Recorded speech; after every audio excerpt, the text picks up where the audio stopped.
ei tea, kas siit on praegu näha, aga üleval seal mäe otsas teevad mingid rajamasinad, teevad neid radasi sinna.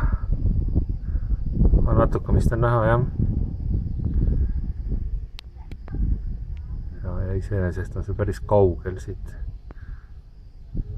No, siin all on ka siuksed rajad.